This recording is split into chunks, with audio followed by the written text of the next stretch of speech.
accustomed to being up here and say good morning, but good afternoon. I'm so pleased at seeing the number of people that are here. It's truly heartwarming. I think I'll start with introductions to to Fred's family. Frank and Karen Hammer, who Frank is Lily's son. Okay. And next to them is Giuseppe, who is Frank and Karen's son, and his good friend Megan. There. In the back row here, on the left, your right, are Maria Duenas and her mother Vicky, and I don't know your name. Fausto. Fausto. Oh, Fausto. Okay. These are neighbors of Fred's. They live on either side of his house. Maria and Vicky, you'll hear more about them. They are wonderful, wonderful people. And Fausto, I have heard of you, and I'm very happy to see you here as a good neighbor. Okay. Karen?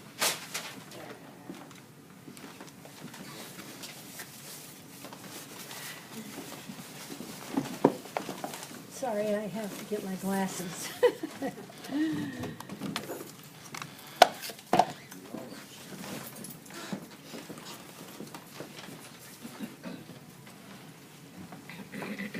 Before I start, I want to say welcome everybody.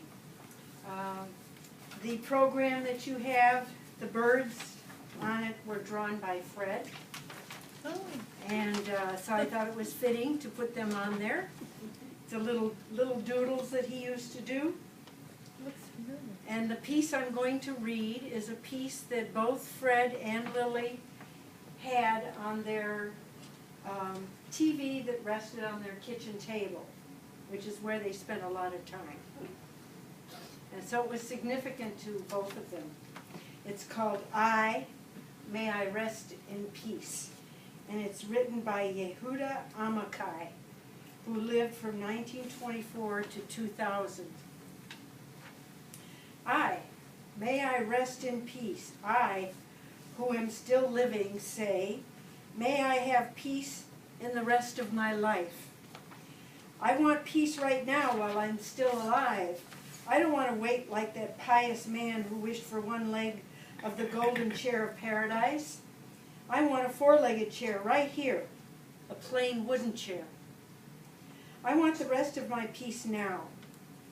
I have lived out my life in wars of every kind, battles without and within.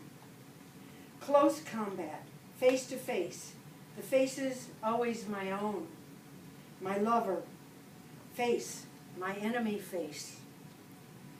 Wars with the old weapons, sticks and stones, blunt axe, words, dull ripping knife, love and hate. And wars with the newfangled weapons, machine gun, missile, words, landmines exploding, love and hate.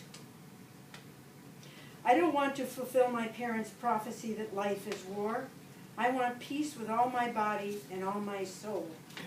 Rest me in peace. Frank is going to get up now and speak about the beginnings.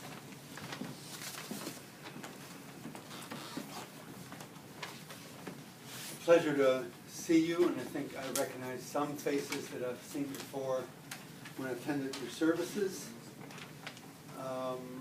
Fred is my stepfather.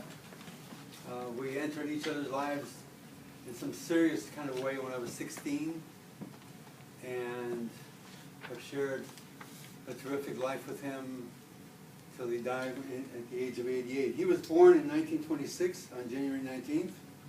He was born in the German language-speaking section of Czechoslovakia in an area called the Sudeten, or Sudetenland. It was about 2 hours north of Prague. His father and his family operated a shoe store and also had a workshop at the back of the shoe store where they actually made shoes, handmade shoes. And that is in fact where Fred learned his craft very, very early on. I don't think he ever predicted that his whole life would be devoted to shoes. He described his childhood, and by the way, there is a manuscript of his writings in the back table that you're welcome to look at. He described his childhood as fairly carefree, except that that carefree childhood was also punctured by Germans picking on the fact that he was a Jew and calling him a Jewish pig and other such epithets against him. He wasn't particularly comfortable being a Jew. At the age of 12, there was an abrupt change in his life. There was a march of booted Germans who walked down the street of his town, and in fact, right in front of his house. And they marched with booted, all men. They had all these military-style boots, and they marched for hours in front of his house, shouting, "One people, one leader, Sig Heil! Out with the Jews, kill the Jews!" While his family looked out at this horrific scene in a darkened house from behind curtains to watch this march go by. The very next day, they made arrangements to leave. And they went to the inland in Czechoslovakia to a town by the name of Ellie, you have to help me with this. Poděbrady? Poděbrady. Where they established a temporary home, and the family started to look for visas to escape and to leave Czechoslovakia. It was a very, very arduous process. It was very difficult for the family to get a visa to any country. An uncle had left for South Africa, and they thought that they could go to South Africa, and they were not able to do so. While he was in this town, his name was changed, and I didn't know that until I reread the manuscript, that it was Merkel, because Fido was too German sounding. It took a lot of bribes, an appearance before the Gestapo later on, to actually achieve a visa to Ecuador. And they were enthralled, and he mentioned that they had to put in 10,000 crowns with each passport in order to be able to make the exit. In the meantime, while this process was going on, the Germans were making menacing gestures towards Czechoslovakia. He had first reported that the Czechoslovakian army was able to repulse the Germans. Later on, there was an agreement with the British. They gave the entire Sudetenland to Germany and gave their fortifications on the border to Germany. And the Czech military had to also proceed more inland. At around the time of Kristallnacht, which was this terroristic campaign inside of Germany against the Jews on November 9th of 1938, scores of German refugees were coming now into Czechoslovakia. And the following spring, after they were finally able to get the visa, on March 16th, 1939, there was an invasion of the Germans into Czechoslovakia, into his town, and he reports like his school was occupied by German soldiers. The flags of Czechoslovakia were taken down. The swastikas were put up.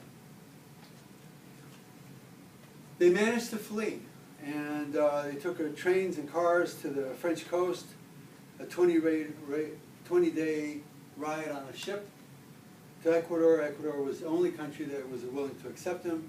Went to Guayaquil, and finally had a train ride into Quito. And for the time being, that's the end of my segment. Thank you. Who's next? Me. Ellie. I'll speak from here. Can you hear me? Yes. I just wanted to mention something that will strike a good note here, and that is, while they were in Poděbrady, there were I don't know how many were in the emigre group. There were a lot of people, and they were there long enough that they wanted some kind of building for Sabbath services. And local people directed them to a certain building, said, oh, they'll rent to you, they're okay with you. And I remember this very well, him telling me about this. Everything here he has told me in the greatest of detail. He says, it was a funny looking building. He says, it wasn't very big. And on top there was this strange kind of cup-like thing with flames coming out of it. And of course, he didn't know until he told me the story what the flame, what that was, the flaming chalice of Unitarianism. Oh, wow. And so he had very early beginnings with us. Wow. Now you want to talk about the group? Okay. Before that should come the electric light bill. I'll just- No, that's Okay, after you. okay. We've had a lot of negotiations about who was gonna go who. So we're still continuing the negotiations. Okay, I now they're in, Do you want me to go? Mary? It's up to you. yes, just that part. All right. Yeah. I'm going to read a piece from the book that Fred wrote because it demonstrates his contradiction with religion. Even as a young boy, well, he said, as far as prayers were concerned, a strange metamorphosis was taking place within myself. I could not really explain it, but that deep feeling of religiousness which Mr. Reagan Boygan had instilled in me during the studies for my bar mitzvah was waning. Too many contradictions. Too many of the laws seemed to be archaic and unrealistic. While on the other hand, I saw too many people bending the laws to suit their needs. Within my own family, Father was religious on high holidays only, but there he observed every nuance and wanted us to be pious. So then he talks about Rosh Hashanah, the New Year. It had come and gone without incident. The temple had been filled to capacity with people. Mr. Edelstein had a very pleasing voice and filled the job of cantor to everybody's satisfaction in lieu of a rabbi. It wasn't a sermon, but it came close. Then came Yom Kippur, the Day of Atonement, the very highest of holy days. Yom Kippur is the day when God will decide what the fate of each individual will be during the forthcoming year. The decision of who will live and who will die, who will be healthy and who shall be smitten, will be made on this fateful day. To show our fear and dejection, we fast from sundown to sundown, neither food nor drink for 24 hours. I too fasted. With an empty stomach, but filled with virtue and gas, I arrived at the Tarki Street and climbed the 4 flights of stairs, which at 10,000 feet of altitude left me without breath, same as everybody else. I found my seat next to Father. Everything went well until the reading of the Torah. It's a high honor to be asked as a witness to the reading, and this honor is being sold. That is, the person so honored will pledge certain amounts of money for whatever charitable organization he deems right, which the reader will announce from the pulpit. As there are several witnesses and they take turns at the pulpit, they are being called up and there's a certain commotion going on at the time. It was during one of these exchanges that the returning witness brushed against the light switch and plunged the room into darkness. Now, for those of you who do not know, in these situations, the strict Jewish observance was you did not do work on the holy day. To turn on a light was work. Somebody else had to turn this light on.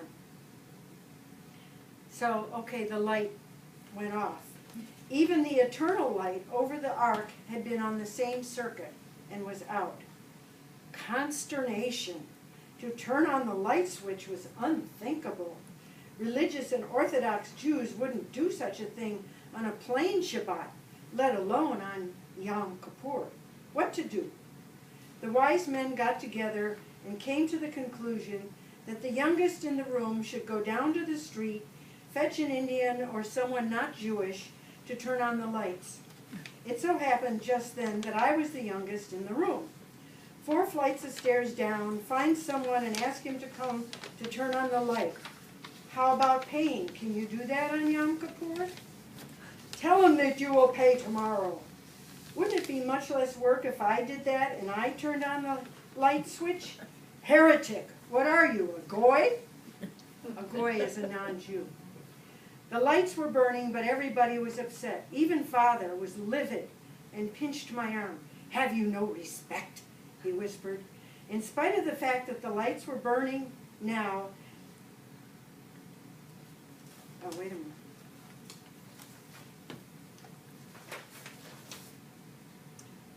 Wouldn't it be much less if I did that and I turned on the light switch? Heretic! What are you, a goy?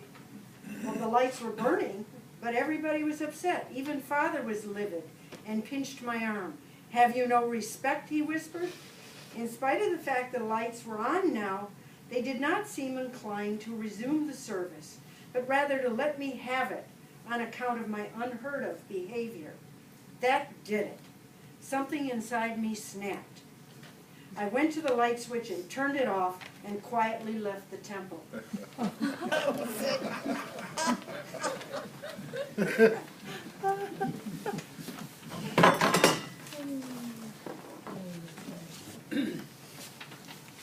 Now, they're in Quito, and imagine next month waking up in China, what it would feel like. It's so foreign. You don't speak the language.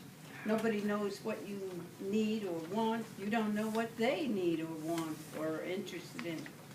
Okay, the kids were able to, youngest children were able to get into schools and start learning Spanish as quickly as possible. There was accommodation for that. This country of Ecuador was one of, as Frank mentioned, one of the very, very few in that time who would accept Jews at all. They were turned away everywhere. Here they are, and they're allowed to go to school. Among the Jewish emigres in Quito then were a gathering, an amazing gathering of talents, of people rich in science, mathematics, poetry, writing, musicians, everything, and more. I really believe it's possible that there was no other collection of that talent and ability anywhere else in the world at that time. There was no reason otherwise for this people to gather, and here they were. The natural leaders of these special people took it upon themselves to educate the young people of the Jewish community. Someone must save this generation, they felt. Where else will they learn anything? Not only of religious tradition, and perhaps definitely not that, but of the world, of what is possible, what exists. And so what was a gathering of these young people, adolescents and in their early 20s, and they named themselves the group. This is how they called each other. And they had classes in everything one could name. In music class, Fred's exceptional voice was discovered, and he was generally encouraged to envision a future of someday going to music school in New York City and a concert career. One of the first solos he had was, I'll get it in a second here. What is it? Joyful, joyful, we adore thee. Okay. in our hymn books, we know this, we have sung this. We can sing it again if you like. We have, Kristen's going to sing it. oh, sorry, okay. You Yes. can join in if you'd like to. No, you just sing, thank you.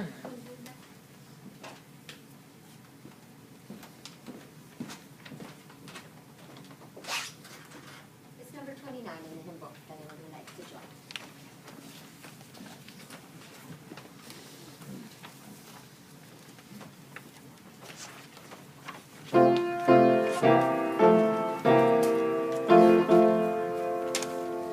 Joyful, joyful, we are joyful, God of glory, God of love. Hearts unfold like flowers before Thee. Hail me as our Son above.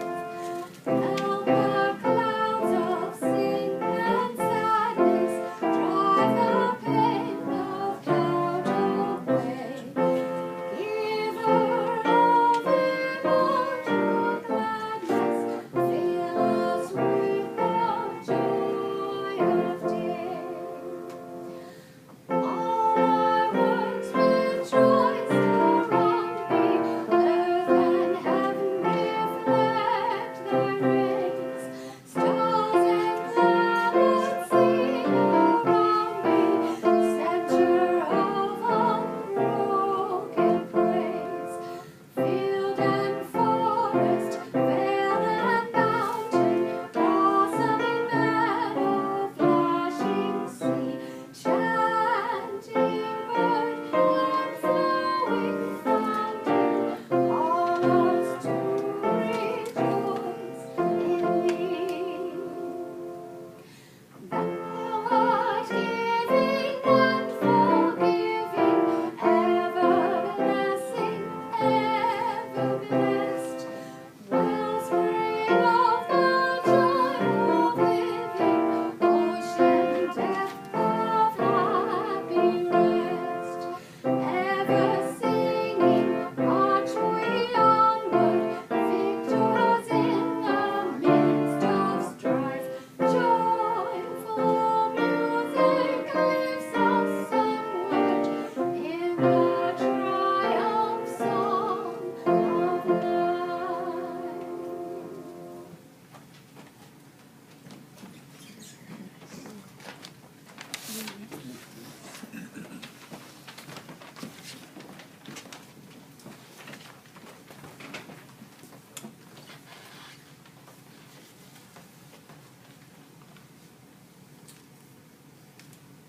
At around the same time that Fred and his family went to Ecuador and to Quito, or maybe even a little bit before that, my father and my mother had also fled Germany, fled Dresden and fled from Berlin, and then left from Paris, and they too had visas in Ecuador. And where I was born there in 1943. My brother preceded me in 1938 in Paris.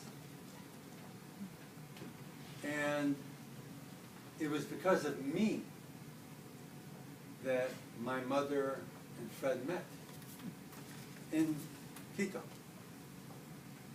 And the reason was that I needed to get some orthopedic shoes when I was a young child. And my mother looked for some place where she could get those special shoes made, and found herself in Fred's father's establishment. Fred was 16 years the junior to my mom, was incredibly attracted to her. She looked at him with great disdain, thought he was arrogant and fresh and whatever. But over a period of time, he didn't quit. And they actually began to write letters to each other. And it was very clear that my mother was in an unhappy situation with my dad, which eventually led to a divorce, and eventually led to the marriage of my mom and Fred, a very happy marriage of 53 years. They independently, my mother came to New York because she had breast cancer and needed surgery. Fred, in the meantime, had been trying to get to the United States to pursue that music career. It took him 8 years to get the visa, but he too found himself in New York. And the children sort of ended up being, me and my brother ended up being in New York for a while. I went back with my dad to Ecuador and so on. Long story short, my father ended up going to Los Angeles. I ended up going with my brother to my mother. Subsequently, Fred and my mother married, and then me and my brother joined my father. They had an incredibly happy life with each other. And I really have always treasured Fred for having made my mom so happy.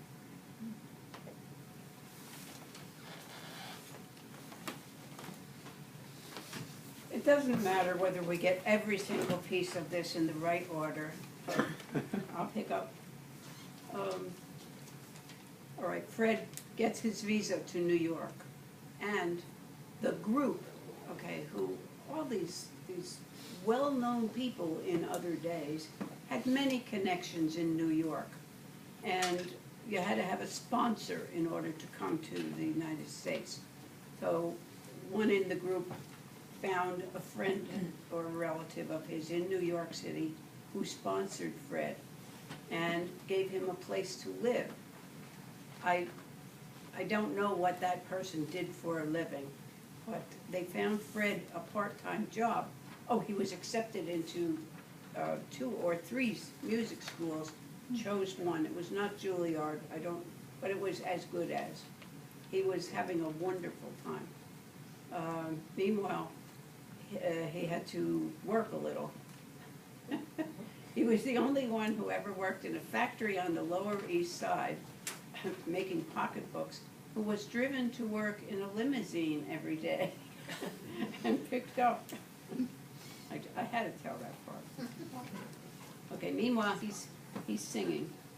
And one of the pieces which he chose to, was chosen for him was Finlandia, which is in our hymnals, This Is My Song.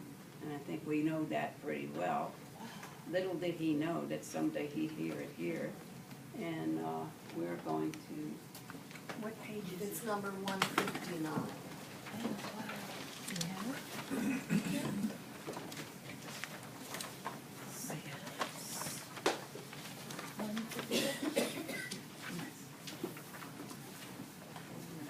One, five, One- nine. 159.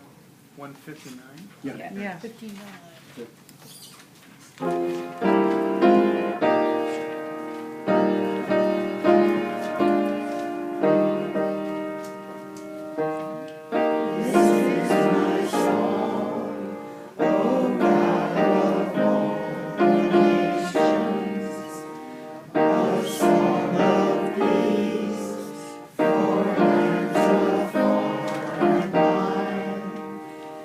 This is my home, the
have heard where his musical talent took him, to New York City, to this marvelous music school. There's another name, but I forget it. And all went beautifully for 6 to 8 months. He was loving it, they were loving him. And in the mail one day came his draft notice during the Korean War. And you're drafted whether you're a citizen or not. If you live in the United States, you're subject to draft. And off he went to Germany, gone for 3 years, not all the time in Germany, but he was away for 3 years. In intelligence. Because he spoke many languages. Yes. When he returned, Well, it didn't start there. I mean, to like give, I said, we can't say everything. well, to do it justice, Fred was actually drafted as just a cadet, just as a private. And through his savviness and through some kind of persuasive arrogance that Fred has been known to have time and again, he was able to talk himself up to a general's office and persuade the general to challenge his intelligence and say, I can serve you better if I'm in intelligence. I would do so much more for you in your mission than I would as a cadet. And so he was brought into intelligence, much of which he has not shared with me, and I don't know how much he shared as far as what he was exposed to and the knowledge he gained there, but I think it was, some of it was probably his own world that wasn't shared with anyone. Yeah. But he did work at cracking several codes. Secret stuff. So, finally he's discharged from the Army, he's back in New York, and the same members of the group who he had maintained contact with, he went back to the music school, of course, and who said, you came here as a very mature adult in the beginning, and now this is 3 years later, too late, can't take you as a student. And so that life was over. All right, what is he to do now? He's certainly not going back to Ecuador, he's going to stay in New York, and his now his wife, Lily, okay, they're together. He has to earn a living, he has to support them, and the people from the group put him in touch with people who own shoe factories. Well, he had the basic knowledge of this. Now, they see right away how intelligent he is, that he's going to be more than the lowest level. And they want to train him to be a manager and to teach him the technical knowledge necessary to be in the higher echelon in a factory, shoe factory. He's smart. One thing he's lacking, when he was in Quito, we didn't tell that part about how little actual schooling he got. He had never had higher mathematics. He knew arithmetic. He did not know mathematics. And to appreciate the engineering of the shoe manufacturing machinery, he really needed higher math. He faked it. He with his arithmetic and mucho homework, he worked hard, studied every night. What do I do? How can I do this? And he taught himself all the things that someone else would learn pretty quickly. It took him quite a while. Very talented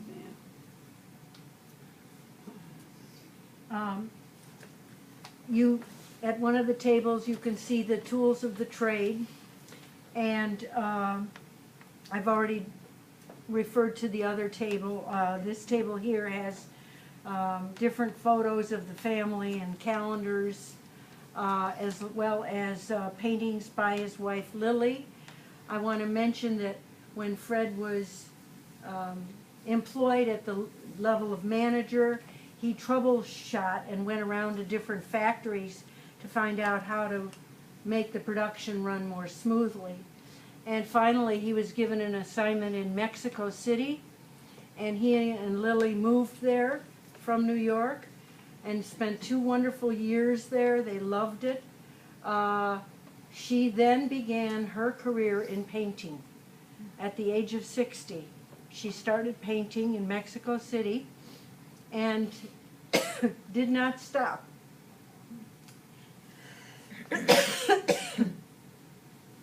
Ellie? You mentioned the calendars that's available. Yes. Okay. All right, so they now have their life together, and unfortunately, whatever his name, the top guy in Mexico who owned the factory, embezzled most of the funds, and there was no more work to be had.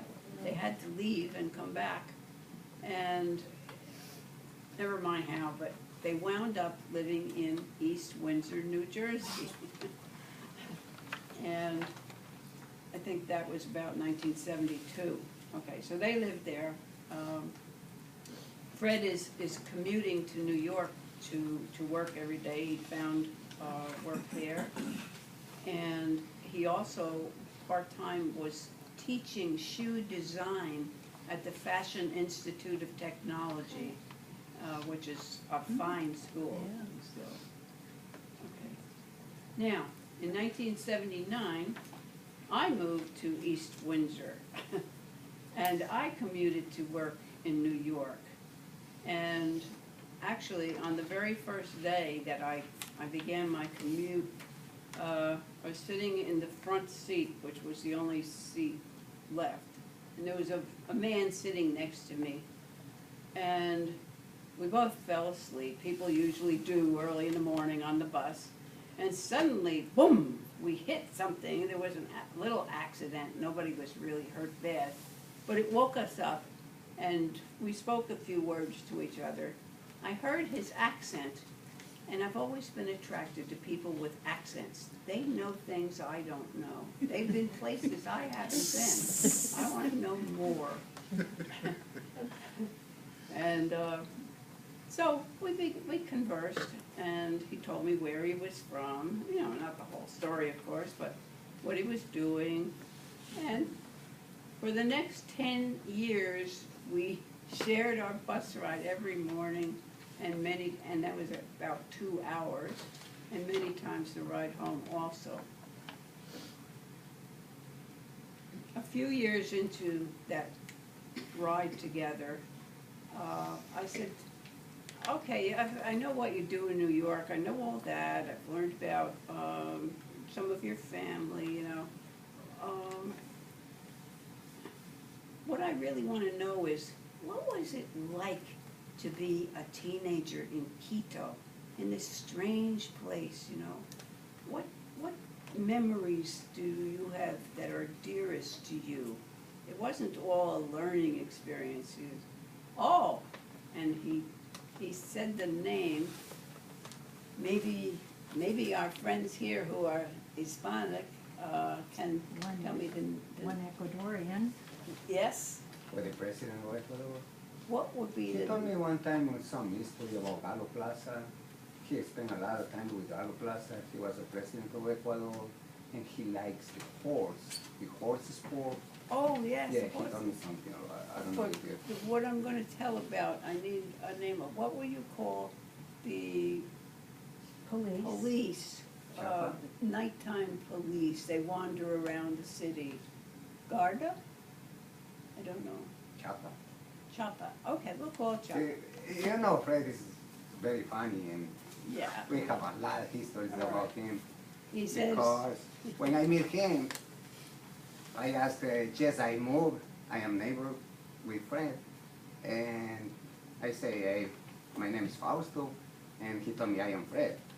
And he asked me, what you do, what you work? And I told him, I work in warehouse. And he told me I am a zapatero. Zapatero in Spanish is shoemaker.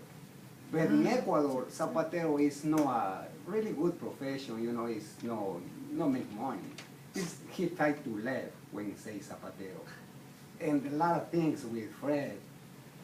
Another time, he lived in Ecuador, and he asked me, where you coming from? I say, coming from Ecuador. And he told me, I live in Quito. But after that, he tried to make another funny thing. And he told me, I am Azogueño. Azogueño is a small city, like a country in Ecuador, small city, no real city. You know, a poor city, and this is Azogueño. If you say Azogueño, some people coming from Ecuador, this look like a funny thing. I understand you don't know what I'm talking about, but I try to share my experience with friends. I spend a lot of time with friends, and I miss him. Oh, good. That's all. What I was wanting to tell was, he said, I'll just call it the night police, who, okay, Ecuador is in the Andes, it's on the high mountains, and on the mountains there are also hills. And these night police would wander up and down the hills from street to street, and they would call to each other to let them know, I am here, do you need me, you know? And they would do it in I cannot do it, I can't pretend to do it. A certain call, Fred was able to do it perfectly so that I could picture these men in the night calling to each other in the dark, you know, from place to place. It was so beautiful the way he described it. And I said, oh, Fred, you have got to write that down. And I can't write a serious letter, much less, you know, a description, something. I kept insisting, you have to, you have to. The next day, he had taken my advice, and he brought in a scrap of paper to tell me, and I said, you did it, that's exactly, you'll make other people feel the same way if they read this. And so, the beginning of a whole new career of writing.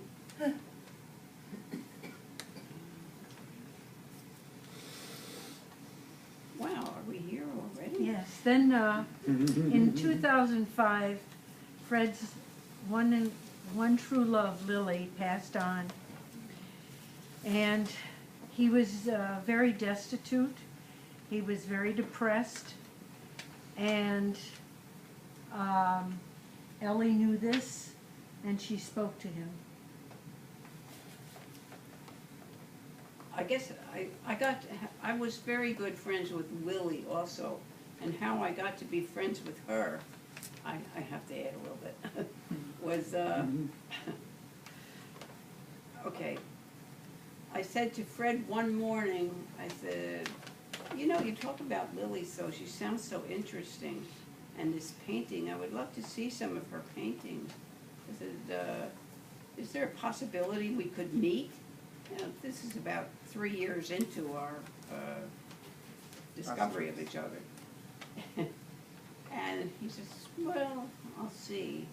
And it turned out they really lived very much into themselves. They didn't have many outside friends. But he told me the next day when he invited me out for a certain time to come, he said, Lily was so pleased to hear that you want to come because she's pretty sick of hearing every night when I come home, Ellie said this and Ellie said that. And so that began a beautiful friendship.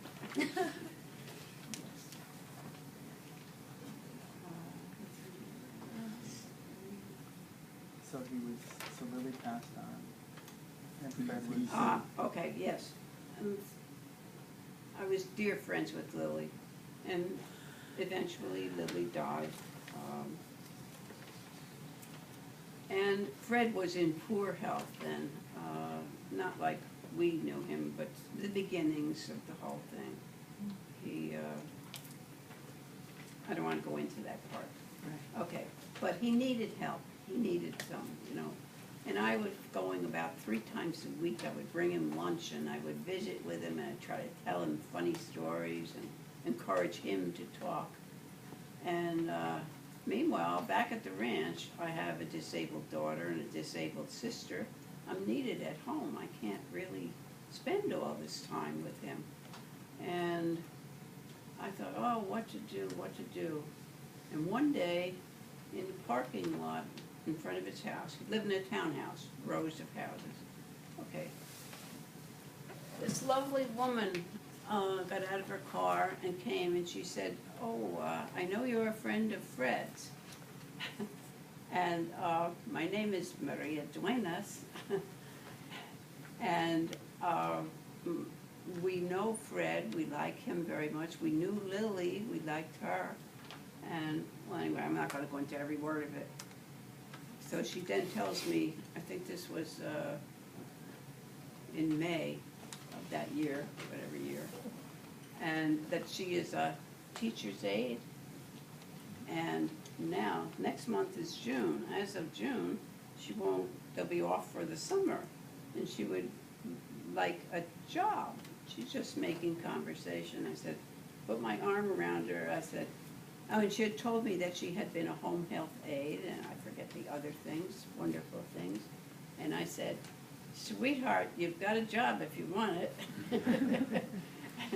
And went in, spoke to Fred about it, who certainly agreed. He knew her, liked her, wanted her to be with him. There are not words warm enough, strong enough to tell you what Maria has been in Fred's life, and her mother, Vicky, who was sitting here. Later on, Vicky came from Peru, and together they nursed him, they befriended him. You couldn't buy service like this. And when he became much more disabled, and I had convinced him to join Life St. Francis, L-I-F-E, Living Independently for Elders, which I have mentioned 20 times, and there's still literature over there to that wonderful place. Got him to join Life, we'll call it. Maria and Vicky, they came every day there and continued their care that you don't get in a public place. One day I came in, one was trimming his eyebrows, another was creaming his hands, cooing at him like mother hens. And it brought tears to my eyes to see them together. And perhaps you would like to say something, Maria?